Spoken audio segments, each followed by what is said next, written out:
So, welcome today with Irene and with Maria Wagner.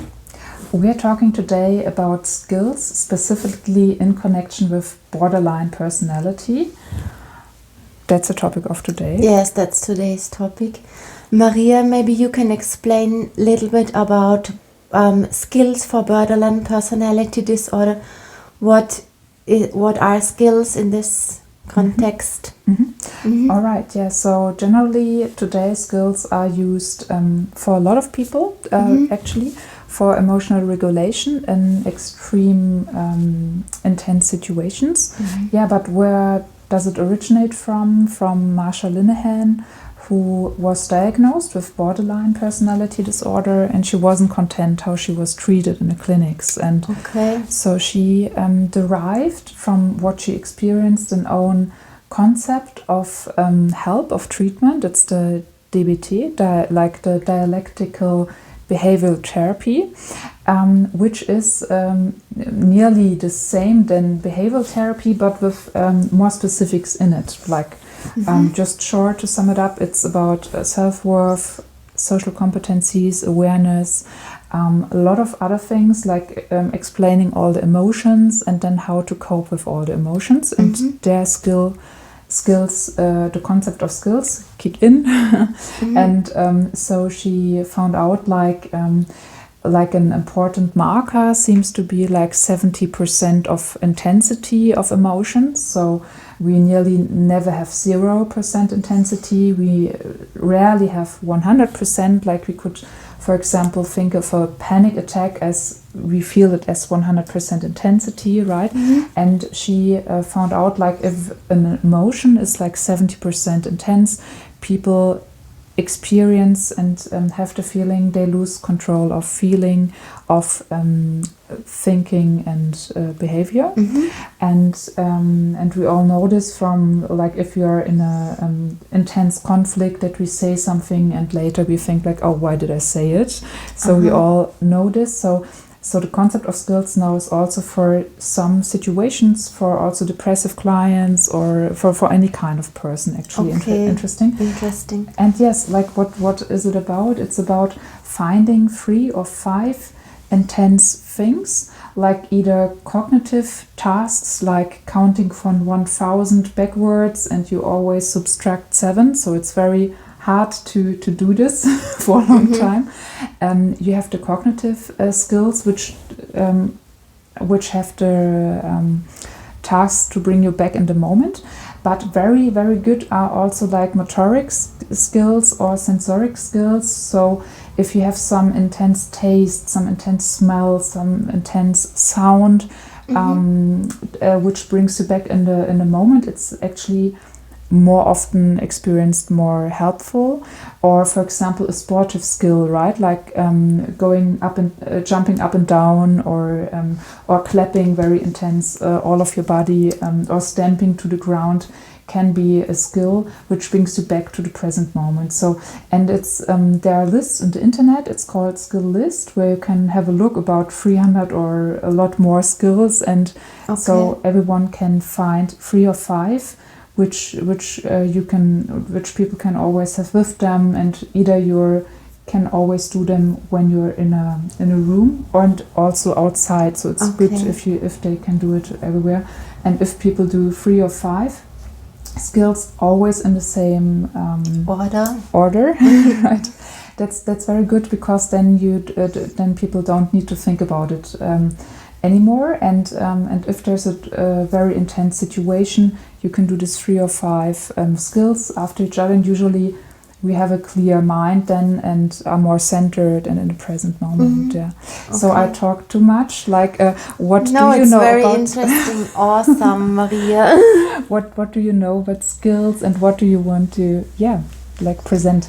Well, the situations in which I have to use skills are, for example, when my tension is increasing very much, and you already mentioned the degree of 70% when one loses the control over thinking, feeling and behavior, and below this 70% I already feel that my tension is rising. For example, when my heart beats more quickly, or when my breath is very shallow, or when I have sweaty hands, or when I don't feel my body anymore, and I don't have a conception of what people are talking to me. I cannot follow them anymore with my mind, and I don't feel my body. And of course, we don't want to use self-harm, self-destructive behavior.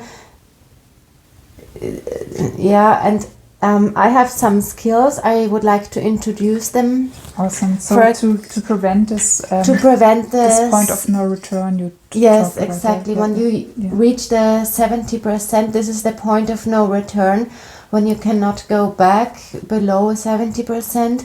And from the moment you reach the 70% of tension, emotional tension, this is where I most likely hurt myself or do some risk behavior or some self-destructive behavior. All right, so the skills are before this point, yeah. Exactly, the skills, thank you, I use before I reach the 70%. And I have this so-called skills chain. This is a series of 3 skills, or 2 or 3 skills that have the same order all the time. The first one is smelling my eucalyptus oil and my fir tree oil. These are very fresh and very relaxing. You feel like you're walking through a forest or something when you smell these. Then very popular is also the tiger balm. Awesome. Wow. Very fresh and spicy. Yes. It calms me down. And then I have this little booklet which contains some sayings, quotes and idioms. I will try to translate into English. The first one says, resilient people stand up for their ideals and for their goals. This quote is by Louise Redemann. I am the good parents for my inner child. Standing up for civil courage. This is very strengthening. Yes. Less is more. Live and let live. And the last one, last but not least, a quote. It says, everybody has a psyche, therefore everybody thinks he or she understands something about this. This quote, I will just read it in German as well. Alle haben eine Psyche, deshalb glauben alle, sie verstehen etwas davon. This quote is by the psychiatrist Dr. Stefan Rudosch. Quite powerful, all of the quotes. So, yeah, good, awesome collection. Thank you. And besides this skills chain, I have some other skills which I use spontaneously. For example, this rubber band. I put it here around my arm, and then I pull it, and then I let it go. And this causes some how do I say, some feelings. It's not pain when I'm under such a high tension, but it's just a feeling. And this feeling does not cause scars. And I am distracted from my high emotional feelings, and I get calmed down a little bit. Then I have these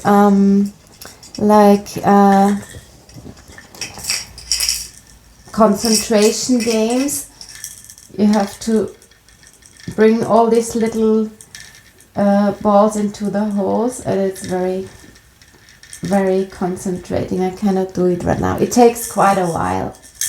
Okay. And this is also something like this. I've never managed this. And then I have something that reminds me of my last accommodation at the psychiatric hospital. This is the lip balm, which I got from the clinic, because I would always bite my lips and the inner sides of my cheeks until I was, didn't look very nice. So I got this lip balm, and this reminds me of this help that I received in the situations. And this is my bracelet from the hospital. I'm not showing this to the camera because it contains all my ID information, and I got it wrapped around my arm, and this reminds me of all the help that I received there. I guess that's it. That's my skills kit. Yes, my emergency kit for high tension in connection with borderline. Yeah, thank you for showing this. I think very, very helpful for people. And how was it for you collecting all of these? I could imagine, like a lot of people would see, for example, oh, there's 300 possibilities. Which one do I pick? Was it hard or easy for you to pick them and to find them? It was not very hard for me, but it took quite a long time. Actually, this emergency kit is still changing from time to time. I have developed this over a couple of years, and some are more important in some situations and during some times, and some sayings or idioms or quotes used to be very important for me, like 4 years ago or 3 or 2 years ago, and now I have different sayings that mean very much to me. And it was not difficult to choose these skills, but it took very long time to find out which ones are really the best ones for me. Yeah, amazing. Yes. Yeah. I think like it can be quite a task for a lot of people. Like when they are first confronted with the concept of skills, it's like interesting, but maybe procrastinating. When do I start? So, but yeah, right. So I think it's a great thing to have an example, and but then to as you do, like find out individually what fits to me, and to be and to open to it can also change. But it's a great collection, really yes, amazing. I know some other patients with this diagnosis, they have different skills and different emergency kits, and for everyone there are different ones.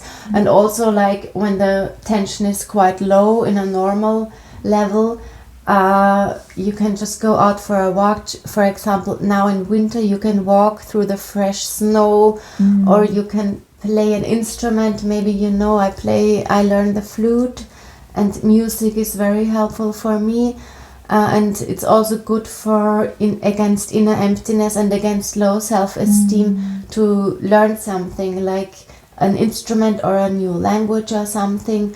I think this is very helpful for borderline, especially when you have when your values change very often. It's important to know what you really like in your life and which content in your life is important. Maybe then it doesn't change so often. Yes, amazing. Right. So then thank you for presenting your skills. Thanks for explaining the skills. Any last quotation or wish or something you want to say or... Yes, thank you very much, Maria, for this interesting interview, and thanks. Thank you a lot, and check out Irene's flute video and other videos, like very interesting also. Yes, and what will be there also new videos. Irene Miel is the account name. Is the account name. What's your account name? My account is 2 Minutes for Life. 2 Minutes for Life. Check out Maria's account, 2 Minutes for Life. All right. See you then. Thank you. See you. Sure.